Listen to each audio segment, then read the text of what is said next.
নবীজি যখন তিনি মদিনায় প্রবেশ করলেন, সময় অনুযায়ী আমার নবীজি মদিনাকে ঢেলে নবীজি সাজালেন। মক্কার মানুষেরা নবীজিরে চায় নাই, কিন্তু তারা পায় নাই।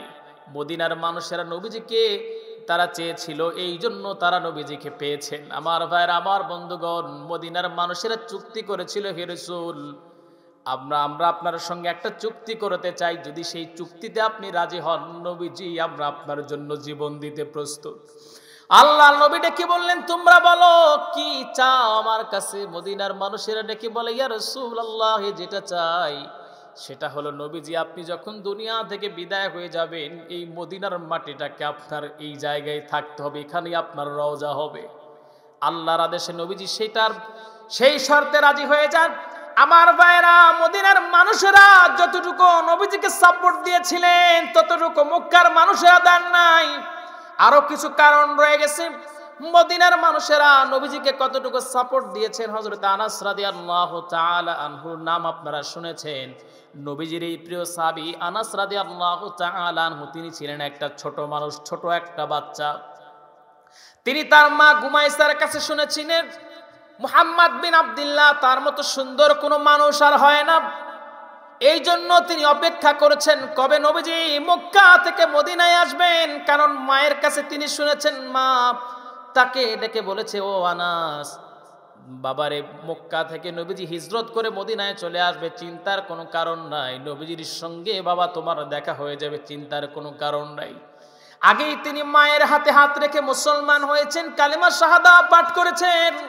আনাস রাদিয়াল্লাহু তাআলা আনহু ছোট্ট মানুষ, তিনি মাঝে মাঝে বাহিরে বের হতেন, কে যেন ডেকে বলে যায়, মুহাম্মদ মদিনায় আগমন করেছে। এই কথা শোনা মাত্রই দরজার বাহিরে গিয়ে খোঁজ নেন, কিন্তু না, সেগুলো গুজব। ছোট ছোট বাচ্চারা এগুলো আনন্দ করে বলে। আনাস রাদিয়াল্লাহু তাআলা আনহু মার কাছে গিয়ে বলে, মা, সেই শ্রেষ্ঠ সময় কখন আসবে, আমি আমার নবীজির সামনে গিয়ে নবীজিকে প্রাণ ভরে দেখব। আমার আপনার নবীজি যখন মদিনায় যখন প্রবেশ করলেন, সাহাবায়ে কেরামেরা, মদিনার মানুষেরা নবীজিকে সহযোগিতা করলেন। কেউ খেজুর গাছের মাথার উপরে উঠেছেন, কেউ উঁচু দেয়ালে উঠেছেন, একটা বারের জন্য প্রিয় রাসূলকে প্রাণ ভরে দেখবেন।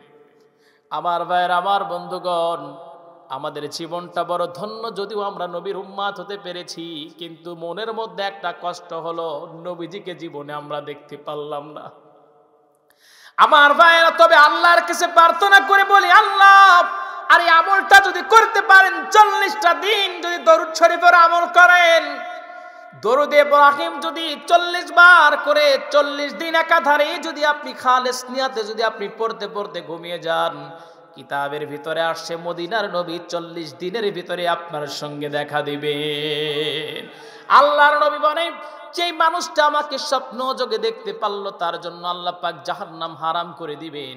আমার ভাইরা, আমার বন্ধুগণ, আনাস রাদিয়াল্লাহু তাআলা আনহু মায়ের সঙ্গে নবীজির দেখা সান্নিধ্য পাবার জন্য তিনি গেলেন, কিন্তু নবীজিকে দেখতে পারেন না।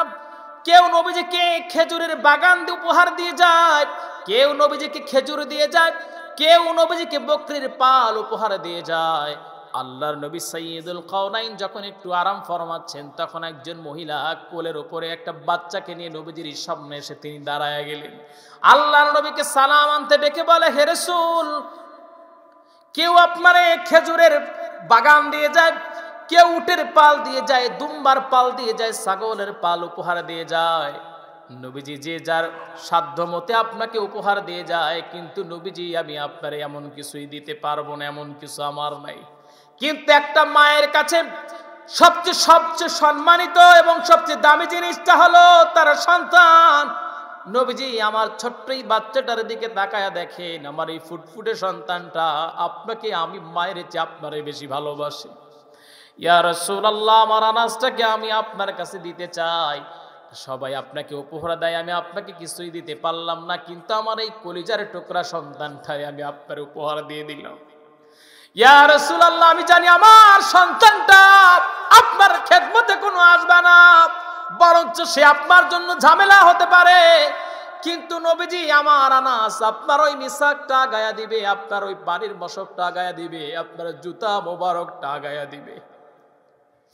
আমার ভাইরা, আমার বন্ধুগণ, এই আলোচনাগুলো আপনারা সবাই জানেন, কিন্তু তার উপরে আমি আলোচনাগুলো নতুন করে করতেছি। এই জন্য কারণ নবীজির সিরাত আপনি যতই শুনবেন আল্লাহর কসম ততই নতুন মনে হবে, ঠিক কিনা?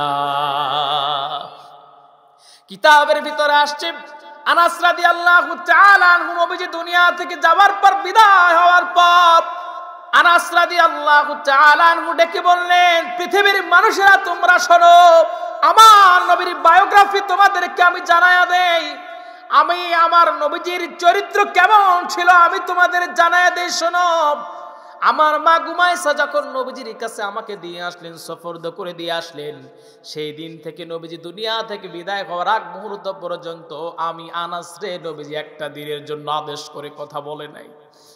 বরঞ্চ আমি নবীজিকে অত্যাচার করেছি, নবীজির খেদমত করতে পারি নাই। নবীজি কোনো কাজের জন্য যদি আমাকে কাজের জন্য বলে নাই, বরঞ্চ নবীজি আমার কাজগুলো করে দিয়েছেন। নবীজি এই জন্য দুনিয়া থেকে যখন বিদায় হয়ে যাবেন, বিদায় হয়ে যাওয়ার পূর্বে আল্লাহর নবী প্রচন্ড অসুস্থ। নবীজি ওই সময় হযরতে ওমর রাদিয়াল্লাহু তাআলা আনহুকে ডেকে বলে, ওমর, আমার আনাস কোথায়? আমার আনাসটারে একটু ডেকে নিয়ে আসো। হযরত ওমর রাদিয়াল্লাহু তাআলা আনহু হযরত আনাসকে খোঁজার জন্য বের হলেন, না কোথাও খুঁজে পাওয়া যায় না। একবার তিনি ফিরে আসলেন নবীজির কাছে। আল্লাহর নবী ডেকে বলল, ওমর, আমার আনাসকে পেয়েছো নাকি? আল্লাহর নবী বলা মাত্র হযরত ওমর রাদিয়াল্লাহু তাআলা আনহু ডেকে বলে, নবীজি কোথাও খুঁজে আমরা আনাসকে পাই নাই। আবার তিনি বের হলেন। হযরত ওমর বলেন, আমি গিয়ে একটা গুহার ভিতরে আমি আনাসকে পেয়ে গেলাম। আমি পিছন দিক থেকে দেখলাম যুবক মানুষ আনাস সিজদায় পড়ে চোখের পানি ফেলে ফেলে কান্না করে বলছে, আল্লাহ, আমি আমার জীবনটা, আমার হায়াতগুলো আমার নবীজিরে দিয়ে দিলাম, আমার নবীজিকে তুমি সুস্থ করে দাও। আমার বন্ধুগণ, হযরত আনাস রাদিয়াল্লাহু তাআলা আনহুকে যখন পিছন দিক থেকে হযরত ওমর জানলক দিনে গায়ের উপরে হাত রাখলেন আর ডেকে বলল, আনাস, তুমি নবীজির সঙ্গে দেখা না করে এখানে কেন কান্না করো? নবীজি তোমার সঙ্গে দেখা করতে চায়। হযরত আনাস রাদিয়াল্লাহু তাআলা আনহু নবীজির সামনে আসলেন। হযরত আনাস ফুপিয়ে ছোট বাচ্চাদের মতো যুবক মানুষ, তিনি কান্না করেন। আল্লাহর নবী ডেকে বলে, আনাস, ও আনাস, এতটা বছর তুমি আমার কাছে অবস্থান করলা, মনে হয় তুমি আমার উপরে ক্ষুব্ধ, আমার উপরে তুমি রাগান্বিত রে আনাস। আমি নবীজি তোমাকে সর্বোচ্চ সম্মান দিতে পারি নাই, সর্বোচ্চ ভালোবাসা তোমাকে দিতে পারি নাই। ও আনাস, তুমি আমার কাছে কি চাও বলো? হযরত আনাস ডেকে বলে, ইয়া রাসূলুল্লাহ, এখানে আপনার হাজার হাজার সাহাবীর ভিতরে আমি আনাস ঘোষণা করে দিচ্ছি, আমার নবীজি এতটা সুন্দর ছিল, আমার নবীজির চরিত্র, আমার নবীর ব্যবহার এতটুকু সুন্দর, এতটা বছর আমি আপনার কাছে অবস্থান করলাম, নবী একটা বারের জন্য আপনি আমার আদেশ করে কথা বলেন নাই, চোখ রাঙায়া কথা বলেন নাই। নবীজি, এই দুনিয়ায় আমি যুবক মানুষ, আমি আপনার খেদমত করতে পারলাম না, আমি ছোট মানুষ। ইয়া রাসূলুল্লাহ, আল্লাহর কাছে যদি একটু আপনি বলতেন, ওই জান্নাতের ভিতরে আপনার একটা অবশ্যই খাদেমের প্রয়োজন হবে। নবীজি, আপনি যদি আল্লাহকে বলতেন, আল্লাহ যেন ওই জান্নাতের ভিতরে আমি আনাসকে আপনার খাদেম হিসাবে কবুল আর মঞ্জুর করে নেয়। আল্লাহর নবীর সঙ্গে সঙ্গে হাত উঠিয়ে দোয়া করলেন আর বললেন, আনাস, আমি নবীজি মৃত্যুর আগ মুহূর্তে ঘোষণা দিলাম, জান্নাতের ভিতরে তুমি আমার খাদেম হিসাবে থাকবা। জোরে কোন সুবহানাল্লাহ। আমার ভাইয়েরা, আমার বন্ধুগণ, নবীজির চরিত্র ছিল আল কোরআন। সেই কোরআন দিয়া নবীজি মদিনার সবকিছু সাজিয়েছিলেন। আবার নবীজি যখন মক্কা বিজয় করেছিলেন, তখন কোরআন দিয়েই নবীজি মক্কার প্রথম কাজটাই উদ্বোধন করেছিলেন। মক্কার প্রথম যে বিলটা নবীজি পাশ করেছিলেন, আল্লাযীনা ইম্মাক্কানাহুম ফিল আরদি ইয়াকামুস সালাহ। সবাই বলে আল্লাহু আকবার। নবীজি আমার প্রথমে যে কাজটা উদ্বোধন করেছিলেন, সেটা হলো নামাজের বিল নবীজি উত্থাপন করেছিলেন। আমার ভাইরা, কারণ এই নামাজটা প্রতিষ্ঠা করতে গিয়ে নবীজির অত্যাচার করা হয়েছে, কষ্ট নবীজিকে দেওয়া হয়েছে। সেই বিলটা আল্লাহ পাক কোরআন আল কারীমের মধ্যে বলছেন, ন্যায় বিচারক শাসক তারাই যারা প্রথমে ক্ষমতা পাওয়ার পর এক নম্বরে তারা নামাজের বিল উত্থাপন করবে। আমার ভাইরা, আমার বন্ধুগণ, নামাজ যারা পড়বে, ইন্নাস সালাতা তানহা আনিল ফাহশাই ওয়াল মুনকার, নিশ্চয়ই নামাজ মানুষকে অশ্লীল কাজ থেকে বিরত রাখে। আপনি নামাজ পড়লেন তবুও পর্নোগ্রাফি দেখলেন, আপনি নামাজ পড়েন তবু আপনি গার্লফ্রেন্ডের লগে সম্পর্ক, আপনি নামাজ পড়েন তবুও সুদ ছাড়তে পারলেন না, আপনি নামাজ পড়েন তবুও ঘুষ ছাড়তে পারলেন না, আপনি নামাজ পড়েন তবুও মসজিদের আলেমের সঙ্গে ইমামের সঙ্গে ভালো আচরণ করেন না, আপনি নামাজ পড়েন শিক্ষকরা সম্মান করেন না, আপনি নামাজ পড়েন এলাকার মুরব্বীদের সম্মান করেন না, আপনি লিখে নিতে পারেন ওই নামাজ আল্লাহর আসমানে পৌঁছায় নাই, ঠিক কিনা? কারণ আল্লাহ পাক কোরআন আল কারীমের মধ্যে বলেন নিশ্চয়ই নামাজ অশ্লীল কাজ থেকে মানুষকে দূরে রাখে। নামাজ পড়ার পর যদি অশ্লীল কাজ থেকে আপনি পৃথক থাকতে পারেন, আল্লাহর কসম করে বলতেছে আপনি নিজে তখন বুঝবেন আপনার নামাজ কবুল করেছেন কে। আমার ভাইরা, আমার বন্ধুগণ, আজকে নামাজটা আমরা পড়ি জুলুম করে, সঠিক নামাজটা আজকে আমরা পড়ি না, জুলুম।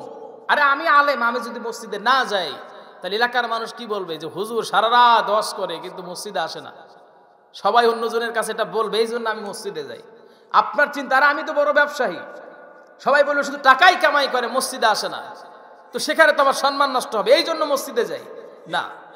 আল্লাহর নবী বলেন সাবআতু ইয়াযুল্লুহুমুল্লাহু তাআলা ফি যিল্লিহি ইয়াওমা লা যিল্লা ইল্লা যিল্লুহু, ইমামুন আদিলুন, কিয়ামতের দিন যখন আরশের ছায়া ছাড়া অন্য কোনো ছায়া থাকবে না, সূর্যের আলোটা 12টা মুখ দিয়ে যখন সূর্য তাপ দিতে থাকবে। দুনিয়াতে এখন সূর্য একটা মুখ দিয়ে তাপ দেয়, এই জন্য আমরা গ্রীষ্মকালে কিন্তু সহ্য করতে পারি না, গ্রীষ্মকালে সহ্য করতে পারি না। আমার ভাইয়ের, আমার বন্ধুগণ, প্রচন্ড উত্তাপে আমরা সহ্য করতে পারি না। ওই দিন কিয়ামতের দিন মানুষের মাথার আঘাত পরে চলে আসবে, অন্য কিতাবে আসছে প্রায় 2 মাইল দূরে এতটুকু চলে আসবে। এক এক জায়গায় এক এক মন্তব্য করা হয়েছে, সূর্যটা যখন 12টা মুখ দিয়ে তাপ দিতে থাকবে, মানুষের মাথার মগজগুলো নাক দিয়ে কান দিয়ে মুখ দিয়ে গুলে গুলে ভাতের মারের মতো পড়তে থাকবে। ওই দিন সন্তান তার বাবারে চিনবে না, ওই দিন মা তার সন্তানরে চিনবে না, ওই দিন কেউ কাউরে চিনবে না। আমার ভাইয়েরা, আমার বন্ধুগণ, ওই কণ্ঠ কাঠিন্য ময়দানে আল্লাহ রাব্বুল আলামিনের নবী তিনি ডেকে বলেন, ওই দিন আল্লাহ পাক 7 শ্রেণীর মানুষকে আরশের ছায়ার নিচে ছায়া দান করবেন। 1 নাম্বার হলো ইমামুন আদিলুন, ন্যায়পরায়ণ শাসক, যে দুনিয়ায় ন্যায়পরায়ণ ছিল, কোনো মানুষকে অন্যায়ভাবে জেলের ভিতরে বন্দী করে নাই, ক্ষমতা আছে জেলের ভিতরে বন্দী করে নাই, ক্ষমতা আছে কিন্তু অন্যায়ভাবে কোনো মানুষকে কষ্ট দেয় নাই, অন্যায়ভাবে কোনো আলেমদের জেলের ভিতরে ঢুকায় নাই, অন্যায়ভাবে কোনো মানুষের অর্থ সম্পদ লুণ্ঠন করে নাই, অন্যায়ভাবে কোনো মানুষের গম চুরি করে নাই, রডের বদলে বাঁশ ঢুকায় নাই। এই সকল নেতাদেরকে আল্লাহ পাক জানিয়ে দিচ্ছেন, আল্লাহর নবী জানিয়ে দিচ্ছেন, তাদেরকে আল্লাহ রাব্বুল আলামিন আরশের ছায়ার নিচে ছায়া দান করবে। জোরে কোন সুবহানাল্লাহ। রাগ করতেছেন নাকি? এটা আমার কথা। আমার ভাইয়ের, আমার বন্ধুগণ, নবীজি বললেন 2 নাম্বার পয়েন্টটা হলো ওয়াশাবুন আশাফি ইবাদাতিল্লাহ, ওই যুবক যেই তার যৌবনকালটা আল্লাহর রাস্তায় কাটিয়ে দিয়েছে ইবাদত করে, সেই যুবকটার আল্লাহ পাক আরশের ছায়ার নিচে ছায়া দান করবে। 3 নাম্বার হলো ওয়ারাজুলুন কলবুহু মুআল্লাকুন ফিল মাসাজিদ, ওই মানুষটা, যেই মানুষটা তার অন্তরটা মসজিদের সঙ্গে লটকানো থাকে। হাদিসের ভিতরে এমন করে আসছে, লটকানো বলতে আপনি কি বুঝেন? লটকানো মানে হলো এই লাইটটা যে ঝুলানো হয়েছে এমন, এটাকে লটকানো বলে। তার মানে হলো তার অন্তরটা মসজিদের সঙ্গে লাগানো আছে, তার দেহটা যেখানেই যাক না কেন মনটা পড়ে থাকে মসজিদে, ঠিক কি না? ফজরের নামাজ পড়ে বের হয় আর মনে মনে চিন্তা করে, আহারে কখন জোহরের আজান দিবে, আমি জোহরের নামাজ পড়ে আমার রবের সঙ্গে আমি সাক্ষাৎ করব। আবার চিন্তা করে জোহরের নামাজ শেষ হয়ে গেল, কখন আসর আসবে, নামাজে দাঁড়িয়ে আমি আল্লাহর সঙ্গে সাক্ষাৎ করব। আবার চিন্তা করে কখন মাগরিব আসবে, কখন ইশা আসবে, আমি আমার রবের সঙ্গে দেখা করব। কারণ নামাজে বান্দা দাঁড়ানোর সঙ্গে সঙ্গে আল্লাহ রাব্বুল আলামিন বান্দার সামনে দাঁড়িয়ে যান। ফাযকুরুনি আযকুরুকুম ওয়াশকুরুলি ওয়ালা তাকফুরুন। আল্লাহ পাক বলেন, বান্দা তুই যদি আমার স্মরণ করিস আমি আল্লাহ তোরে স্মরণ করব। আপনি যদি হেঁটে হেঁটে আল্লাহর দিকে অগ্রসর হন, আল্লাহ পাক দৌড়ে দৌড়ে আপনার দিকে চলে আসে। আপনি যদি একটা কদম আল্লাহর দিকে আগান, 70 কদম আল্লাহ আপনার দিকে আগায়। কারণ আল্লাহ পাক চান আমার আদরের বান্দা জাহান্নামে না যাক, আমার আদরের বান্দা আমার জান্নাতে প্রবেশ করুক। জোরে কোন সুবহানাল্লাহ। আমার ভাইরা, আমার বন্ধুগণ, ভালোবাসাটাকে আল্লাহ পাক 100 ভাগের ভিতরে একটা ভাগ ভালোবাসা দুনিয়ার মানুষকে দিয়ে দিয়েছেন। মাকে দিয়েছেন, বাবাকে দিয়েছেন, পশু পাখিকে দিয়েছেন। এই এক ভাগ ভালোবাসার জন্য প্রেমিক তার প্রেমিকাকে না পাবার জন্য জীবনটা দিয়ে দেয়, ট্রাকের নিচে মাথা দেয়। এই এক ভাগ ভালোবাসা পেয়ে মা তার সন্তানের জন্য জীবনটা পর্যন্ত দিয়ে দেয়। আমাদের এলাকার একটা ঘটনা বলি। মা সন্তানকে নিয়ে রাস্তা দিয়ে পার হচ্ছিলেন, হঠাৎ করে বুঝতে পারলেন বাস চলে আসছে। ছেলেটাকে ধাক্কা মেরে ফাঁকে ফেলে দিয়েছেন, দূরে ফেলে দিয়েছেন, আর মা টাকির নিচে পড়ে জীবনটা দিয়ে দিলেন, বাসের নিচে পড়ে জীবন দিয়ে দিলেন। এই এক ভাগ ভালোবাসার জন্য আমার ভাইরা, সেদিন একটা ন্যাশনাল জিওগ্রাফি চ্যানেলের ভিতরে দেখলাম, ইউটিউবের ভিতরে একটা হরিণ, মা হরিণী মা তার বাচ্চাটাকে কুমিরের হাত থেকে বাঁচানোর জন্য মাটা জীবন দিয়ে দিল, ছেলে তার বাচ্চাটাকে তিনি বাঁচাইয়া দিলেন এই এক ভাগ ভালোবাসার জন্য। আল্লাহ পাক বলেন, বান্দা একটা ভাগ ভালোবাসা দিয়েছি, এই জন্য এত ভালোবাসা। আমি আল্লাহ পাক 99 ভাগ ভালোবাসা আমি আল্লাহর কাছে রেখে দিয়েছি। আমার ভাইরা, আমার বন্ধুগণ, যখন কোনো বান্দা আল্লাহরে ভুলে যায়, ভুলে যাওয়ার পর যখন সে নিজের কাছে যখন অনুতপ্ত হয়ে যায়, যখন সে অনুতপ্ত হয়ে বুঝতে পারে না আমি কি করলাম, ফিরে আসা দরকার, আমি আল্লাহকে ভুলে গেছি, এই চিন্তা করে যখন আল্লাহর বান্দা যখন ফিরে আসে, গুনাহ থেকে যখন গুনাহ থেকে যখন দূরে সরে আসতে চায়, আল্লাহ পাক বলেন ওই বান্দা আমার কাছে ফিরে আসতে চাওয়ার সঙ্গে সঙ্গে আমি আল্লাহ পাক এত খুশি হয়ে যাই। আমি আল্লাহ পাক কতটুকু খুশি হয়ে যাই, মুসলিম শরীফের হাদিসের ভিতরে আসছে, মিশকাত শরীফের হাদিসের ভিতরে আসছে। আল্লাহর নবী বলেন, কোন মরুভূমির ভিতরে যদি কোনো আল্লাহর গোলাম যদি উট নিয়ে রওনা দিয়ে দেয়, সেই মরুভূমির ভিতরে উটের সঙ্গে উটের দেহের সঙ্গে পানির মশক আছে, অর্থ সম্পদ আছে, সেই উটটা হঠাৎ করে যদি হারিয়ে যায়, ওই আল্লাহর গোলাম ঘুম থেকে ঘুমিয়ে গেছেন, উটটা হারিয়ে গেছে, ঘুম থেকে জাগা পাওয়ার পর বুঝতে পারলো আমার উটটা তো নাই, বাঁচার কোনো কায়দা নাই, যেহেতু উটের দেহের সঙ্গে পানি রয়ে গেছে, অর্থ সম্পদ রয়ে গেছে, খাবার রয়ে গেছে, উটটাকে না পেলে আমি এখনই মারা যাব, কিছুক্ষণের ভিতরে আমি মারা যাব। হঠাৎ করে খুঁজতে খুঁজতে যে উটটাকে পেয়ে যায়, কি পরিমাণে খুশি হবে। আমি আর একটু আপনাদের বুঝাচ্ছি। যদি আপনার বাড়িতে রাতের বেলায় চুরি হয়, সব নিয়ে গেছে, আর কিছুই নাই, খাবারটাও নাই, আপনি হতাশ হয়ে পড়বেন। আবার পরের দিন রাতের বেলায় আপনি বুঝতে পারলেন বাড়ির উঠোনের ভিতরে কি যেন রেখে দেওয়া হয়েছে, বাহিরে বের হয়ে দেখলেন গত রাত্রিতে অর্থ সম্পদ চুরি হয়ে গিয়েছিল, আজকে এই পরের রাতে সব অর্থ সম্পদগুলো চোর ফিরাইয়া দিছে, কি পরিমাণে খুশি হবেন? অত্যন্ত খুশি হয়ে যাবেন। আল্লাহ পাক বলেন, ওই উটের মালিক উটটা মরুভূমির ভিতরে পাওয়ার পর যতটা খুশি হয়ে যায়, আমার কোন বান্দা যদি গুনাহ করার পর সে যদি নিজের গুনার জন্য অনুতপ্ত হয়ে যদি আমি আল্লাহর কাছে মাফ চেয়ে আমার কাছে ফিরে আসে, আমি আল্লাহ পাক ওই উটের মালিকের চেয়ে বেশি খুশি হয়ে যাই। ইয়া আইয়ুহাল্লাযীনা আমানু তুবু ইলাল্লাহি তাওবাতান নাসুহা। সবাই বলি আল্লাহু আকবার। আল্লাহ পাক ডেকে বলেন, তোমরা একনিষ্ঠ তওবা করো। একনিষ্ঠ তওবা করে যখন আল্লাহর কাছে বান্দা মাফ চাইবে, আল্লাহ পাক বান্দার জীবনের গুনাহগুলো মাফ করে দিবেন। আমার ভাইয়েরা, আপনি গুনার জন্য অনুতপ্ত হয়ে আল্লাহর কাছে মাফ চান, আল্লাহ পাক আপনার জীবনের গুনাহগুলো মাফ করে দিবে। কি পরিমাণে মাফ করে দিবে?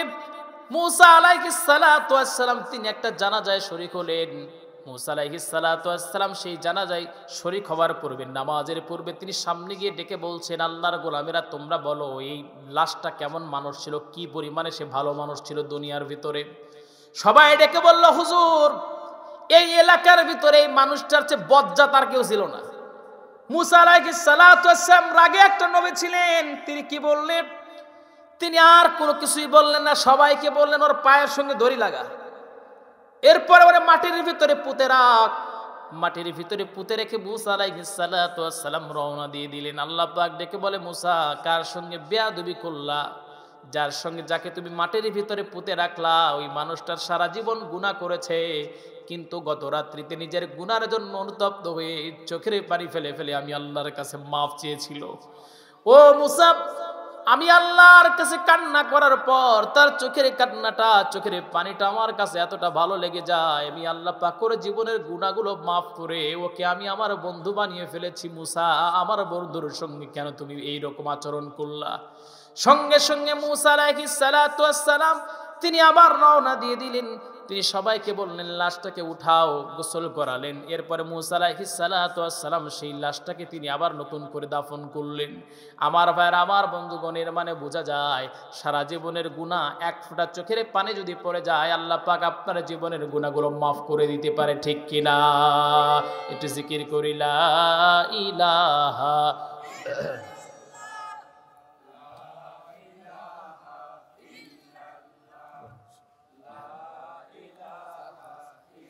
না চার না শেষ করে দিই না না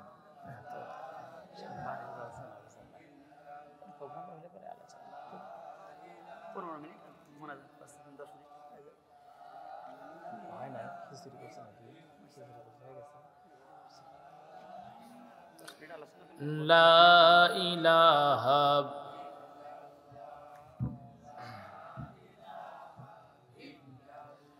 লা ইলাহা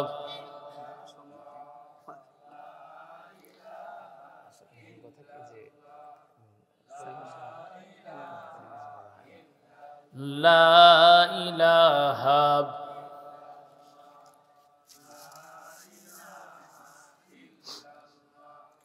লা ইলাহা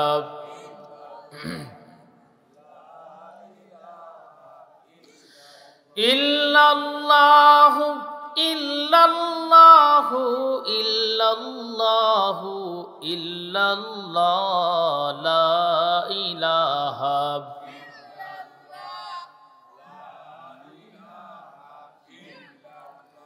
লা ইলাহা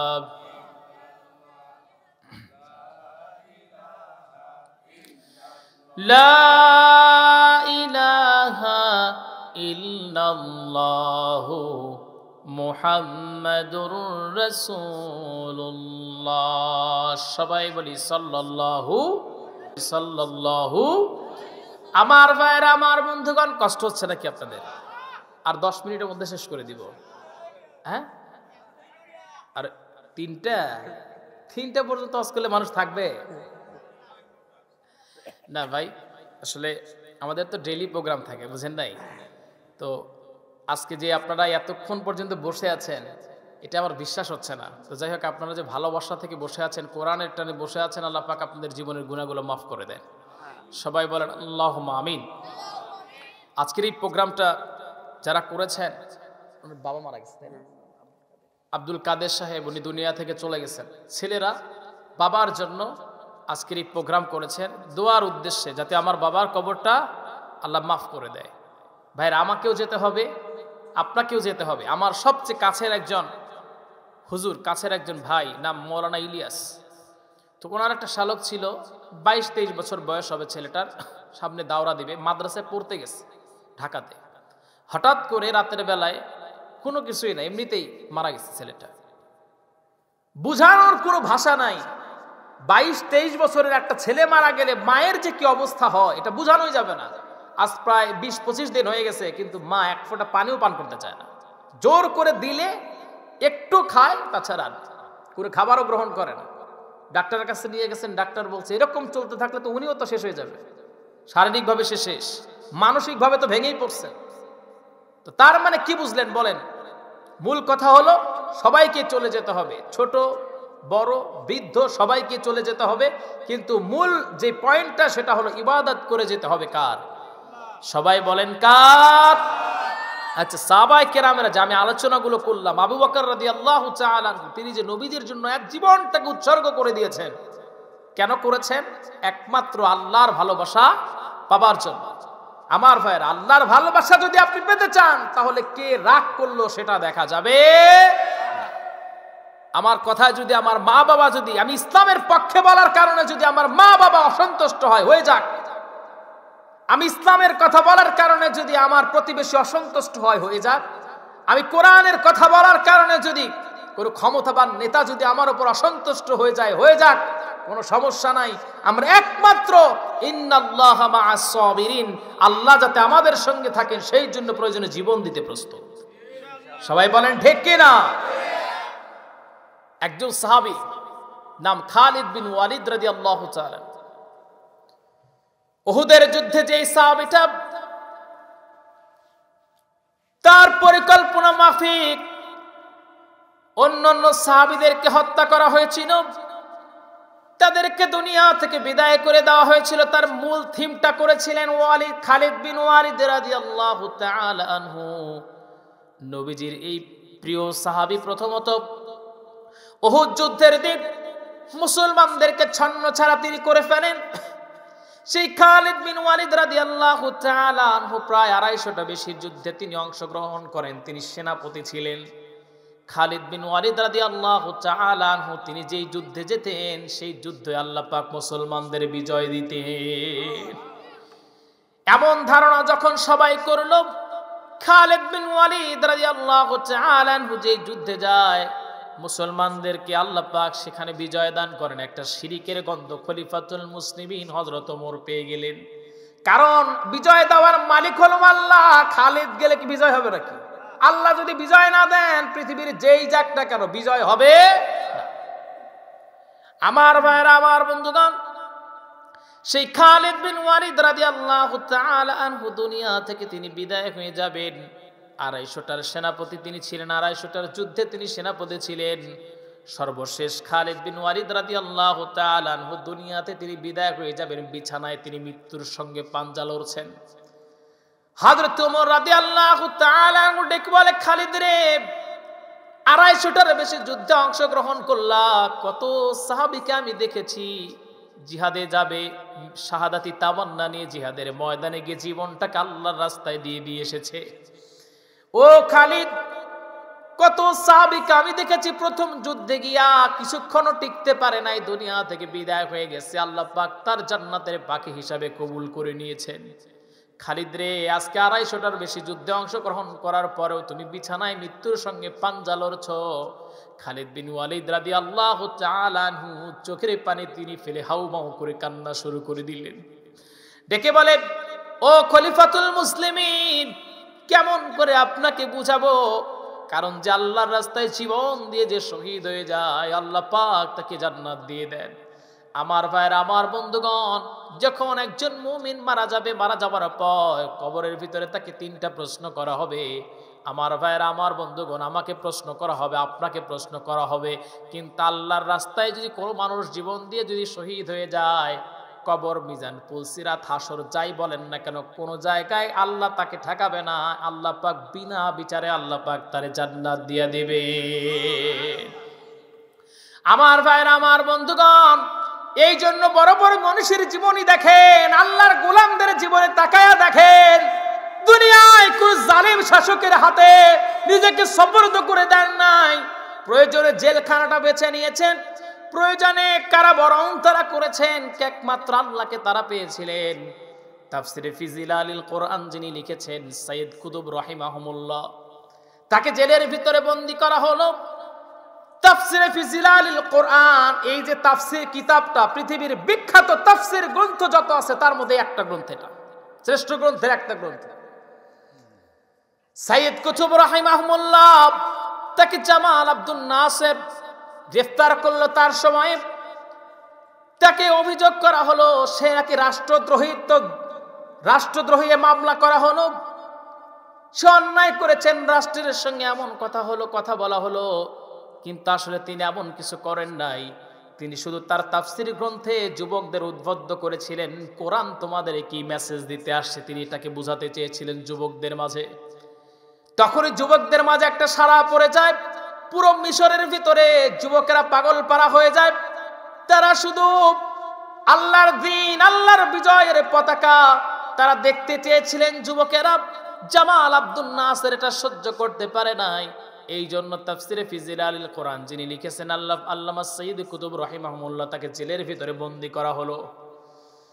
এরপর তাকে বন্দী করে বলা হলো, সাইয়্যিদ কুতুব, তোমার সময় আছে, এখনো যুবকদেরকে তুমি বুঝাও, তোমার আমরা ছেড়ে দিব। সৈয়দ কুতুব রাহিমাহুমুল্লাহ তিনি বললেন, এই জীবনটা সংক্ষিপ্ত জীবন, এই সংক্ষিপ্ত জীবনে আমি দুনিয়াকে গ্রহণ করতে চাই না, বরং আমি লম্বা জীবন, যেটার শুরু আছে যেটার শেষ নাই, সেই জীবনটাকে আমি প্রাধান্য দিয়েছি, সেটাকে আমি গ্রহণ করে নিয়েছি। সৈয়দ কুতুব রাহিমাহুমুল্লাহ এরপর তাকে ফাঁসির রায় দিয়ে দেওয়া হলো। ফাঁসির রায় যখন তাকে দিয়ে দেওয়া হবে, তার পূর্বে তিনি জেলের ভিতরে বসে একটা কবিতা তিনি যুবকদের উদ্দেশ্য করে তিনি লিখেছিলেন। সেই কবিতায় তিনি বুঝাচ্ছেন, যুবকদেরকে ডেকে বলছেন, ও যুবকেরা, তোমরা হতাশ হয়ে যেও না, তোমরা কখন আল্লাহর রজ্জুকে কখনো তোমরা ছেড়ে দিও না। অবশ্যই খুব দ্রুত ফজরের একটা সূর্য উদিত হবে, যেই সূর্যটা হলো ইসলামের সূর্য। পুরো মিশরটাকে ইসলামের সুশীতল ছায়ার নিচে আল্লাহ পাক কবুল করে নিবে। আমার ভাইয়েরা, আমার বন্ধুগণ, সৈয়দ কুতুব রাহিমাহুমুল্লাহ এরপরে তাকে যখন ফাঁসির কাস্টে নিয়ে যাওয়া হবে, একজন আলেম আসলেন, আর আলেম এসে ডেকে বলল, সৈয়দ কুতুব তুমি পড়ো লা ইলাহা ইল্লাল্লাহু মুহাম্মাদুর রাসূলুল্লাহ। সবাই বলি সাল্লাল্লাহু। সৈয়দ কুতুব রাহিমাহুমুল্লাহ বলেন, আল্লাহর গোলাম, তুই কি জানিস নাকি আমি কোন কারণে আজকে কারাবরণ করেছি, ফাঁসির কাস্টে ঝোলার জন্য প্রস্তুতি নিচ্ছি? তুই কি জানিস? আমি তো ওই কালেমার দাওয়াত দেওয়ার কারণে আজকে জেলের ভিতরে বন্দী। ওই কালেমার দাওয়াত দেওয়ার কারণে কিছুক্ষণ পর আমার ফাঁসির কাস্টে ঝুলানো হবে। আর তুই একই কালেমার দাওয়াত দেওয়ার কারণে সরকার ধরে বেতন দেয়। তার মানে বোঝা যায়, তোর কালেমা আমার কালেমা কখনো এক হতে পারে? আমার ভাইরা, আমার বন্ধুগণ, সৈয়দ কুতুব রাহিমাহুমুল্লাহ তাকে জেলের ফাঁসির কাস্টে নিয়ে যাওয়া হলো। দুনিয়া থেকে তাকে বিদায় করে দেওয়া হলো। আজকে মিশরের দিকে আপনি ফলো করে দেখেন, একটা ইসলামিক কান্ট্রি হলো মিশর। তার একমাত্র কারণটা হলো ওই জমিনের ভিতরে আল্লাহর গোলামেরা রক্ত দিয়েছেন, ঠিক কিনা? তুমি যে কালেমার দাওয়াত দিলে বুকেতে নেই তুলে, দেখো সেই কালেমার দাওয়াত দিয়ে কতজন আজ জেলে। তুমি যে কোরআনের ওয়াজ করলে হাদিয়া তোফা মেলে, দেখো সেই কোরআনের ব্যাখ্যা করে কেউ ফাঁসিতে ঝোলে। তুমি দুনিয়ার মোহে জীবনের মায়া ছাড়তে জানো না, প্রভুর রাহে প্রাণ বিলিয়ে দিতে জানো না। কেমন মুসলমান তুমি একটু ভাবো না, কেমন তোমার ঈমান একটু বলো না। তুমি মিসওয়াক করা ফজিলত তো জানো, খাবার শেষে মিষ্টি মুখের হাদিসটাও মানো। শুধু হক কথাটা উচ্চ স্বরে বলতে পারো না, অন্যায় দেখে বারুদ হয়ে জ্বলতে পারো না।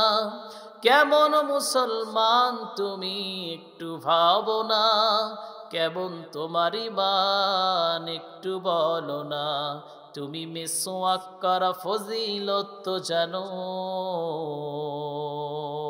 সবাই বলে আল্লাহু আকবার।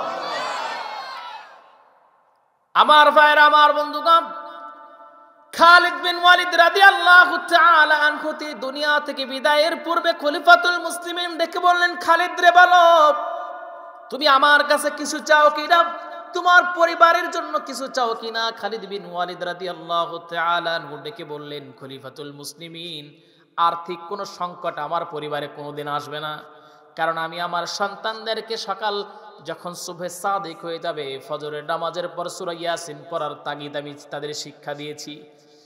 এরপর রাতে ঘুমানোর পূর্বে সূরা মুলুকের তাগিদ আমি তাদেরকে দিয়েছি। সূরা ওয়াকিয়া পড়ার অনুমতি তাদেরকে আমি দিয়েছি, শিক্ষা তাদেরকে দিয়েছি। আমার সন্তানেরা কোনোদিন রিজিকের অভাবে মরবে। আমার ভাইরা, আমার বন্ধুগণ, তিনি ডেকে বললেন, খলিফাতুল মুসলিমিন, আপনার কাছে চাওয়ার পাওয়ার কিছুই নাই, আপনি একটু দোয়া করেন, বিছানায় মারা গেলে হলে আল্লাহ যাতে আমার শাহাদাতি মৃত্যু দান করে।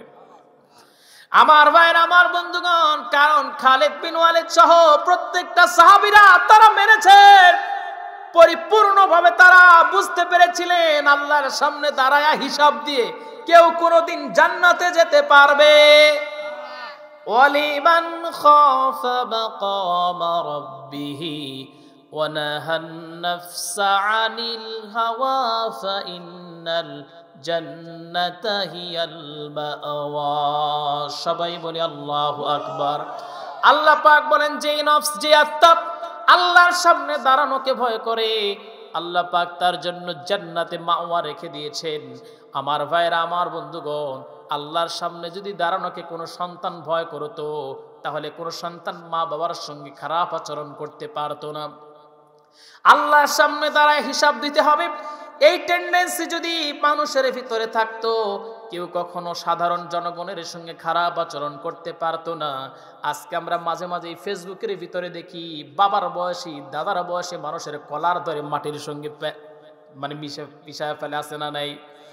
দাদার বয়সী মানুষ বাবার বয়সী মানুষকে গালের উপরে থাপ্পড় দেয়, একজন রিক্সা চালক তারে আঘাত করে মাটিতে পেরে ফেলে, আসে না নাই? আছে। ওদের মধ্যে কি আল্লাহর ভয় আছে? না। আমার ভাইরা, জীবনে বড় এমনি এমনি হওয়া যায় না। জীবনে বড় হওয়ার জন্য কিছু টার্গেট আপনার থাকা লাগবে। টার্গেট ছাড়া বড় হতে পারবেন না। জীবনে আপনি বড় হওয়ার জন্য মুরব্বীদের আশীর্বাদ প্রয়োজন। এই জন্য মুরব্বীদের আপনার সম্মান করতে হবে, বিশেষ করে বাবা আর মা। বিকল্প নাই, বাবা মার কোনো বিকল্প কিছু নাই দুনিয়াতে। মা আর বাবার যত খেদমত করবেন, মা আর বাবাকে ভালোবাসবেন, মা বাবা যদি আপনার জন্য দোয়া করে, আপনার সফলতার দরজাটা উন্মুক্ত হয়ে যাবে। শিক্ষকদেরকে সম্মান করবেন, এটা একটা একদম মেইন পয়েন্টের কথা একটা বলে ফেলছে। শিক্ষকদের আজকে ছেলেমেয়েরা সম্মান দেয় না। আমি ব্যক্তিগতভাবে চেষ্টা করেছিলাম আজ পর্যন্ত। আমি তো হাই স্কুলে পড়ি নাই, মাদ্রাসায় পড়াশোনা করছি, কিন্তু আমার পাশের যে হাই স্কুলের টিচাররা আমাকে যতটুকু চেনে, ওনাদের পড়ানো ছাত্রদের কেউ চেনে না। কারণ রাস্তায় দেখলে তাদেরকে আমি সম্মান করতাম, সালাম দিতাম। এমনকি একটা হিন্দু ম্যাডাম আমাদের বাড়ির পাশ দিয়ে যাতায়াত করেন, ওনাকে আমি দেখছি যে আমার পাশের আশেপাশে জেলের আছে, ম্যাডামরা সম্মান করে না, দেখে দাঁড়ায় না। দোয়া তো এমনি এমনি হয় না ভাই। একটা মুরব্বীর আপনি দেখতেছেন, তার হাত ধরে সামনে আগায় দেন, মন থেকে আপনার জন্য দোয়া করবে। এটা ইসলাম শিক্ষা দিয়েছে, এটাই হলো ইবাদত, ঠিক কিনা? আপনি নামাজ পড়েছেন, আচ্ছা বলেন, নামাজ দিয়ে কেউ জান্নাত পাবেন? কোরআন তেলাওয়াত দিয়ে কেউ জান্নাত পাবেন না। আমল দিয়ে কেউ কোনোদিন জান্নাত পাবে? আউয়ালু মা ইউদাখিলুল জান্নাহ আল হামিদুন। বান্দা যেদিন জান্নাতে প্রবেশ করবে, প্রবেশ করা মাত্রই আল্লাহর ওই গোলাম আল্লাহর শুকরিয়া আদায়ার্থে তিনি সিজদায় পড়ে যাবেন। আল্লাহ পাক ডেকে বলবে, বান্দা কেন তুমি জান্নাতের ভিতরে এসে তুমি আমারে সিজদা করো? আল্লাহ পাক ডেকে বলবেন, বান্দারে তুই জান্নাতের ভিতরে চলে আসিস, তোর আমলের খাতা আমি দেখলাম, এই আমলের খাতার ভিতরে কোনো গুনাহ নাই। যা বান্দা, তোরে আমি আমার দয়া আর মায়া দিয়ে তোরে মাফ করে আমি আমার জান্নাতে দিয়ে দিলাম। সঙ্গে সঙ্গে এই বান্দা ডেকে বলবে, আল্লাহ না, আমি আমার আমল দিয়ে জান্নাতে পেতে চাই, আমি আপনার দয়া দিয়ে জান্নাত পেতে চাই না। যখন মানুষটা এই কথা বলবে, আল্লাহ পাক বলবেন, ও আমার ফেরেশতারা, আমার এই বান্দাটার একটু জাহান্নাম পরিদর্শন করায়া নিয়ে আসো।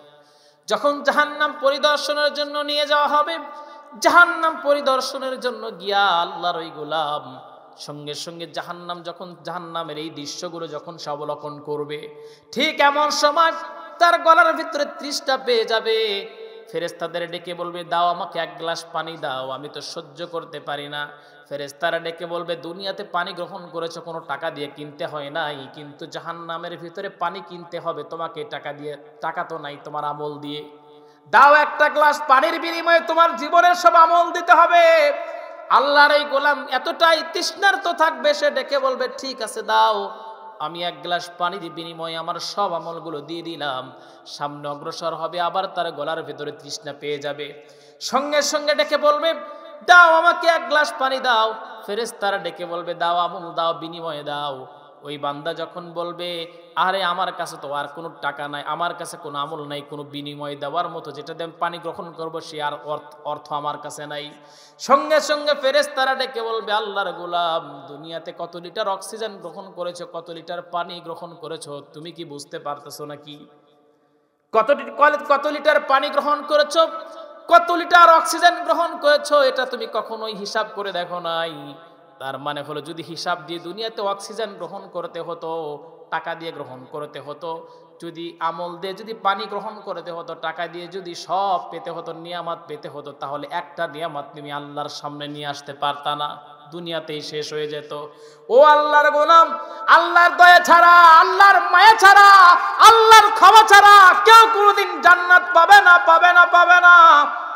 আল্লাহর ওই গোলাম সিজদায় পড়ে যাবে জাহান্নামের ভিতরে, চোখের পানি ফেলে ফেলে যখন কান্না করবে। আমার ভাইয়ের, আমি আগেই বলেছিলাম, বান্দা যদি চোখের পানি ফেলে আল্লাহকে একবার আল্লাহ বলে ডাক দিয়ে যদি চোখের পানি ফেলে কান্না করে, আল্লাহ পাক বলবেন, আল্লাহ পাক বলেন, বান্দা যা, তোর জীবনের গুনাহ মাফ করে দিলাম। আল্লাহ পাক বলবেন, বান্দা তোরে আমি মাফ করে দিয়েছি, আমার দয়া, আমার সন্তুষ্ট, আমার মর্জি দিয়ে তুই আমার জান্নাতে প্রবেশ কর। ওই আল্লাহর গোলাম জান্নাতে প্রবেশ করে সর্বপ্রথম আল্লাহকে একটা লম্বা সিজদা বলবে, সিজদা দিয়ে বলবে, আউয়ালু মা ইউদাখিলুল জান্নাহ আল হামিদুন, সর্বপ্রথম সে বলবে আলহামদুলিল্লাহ।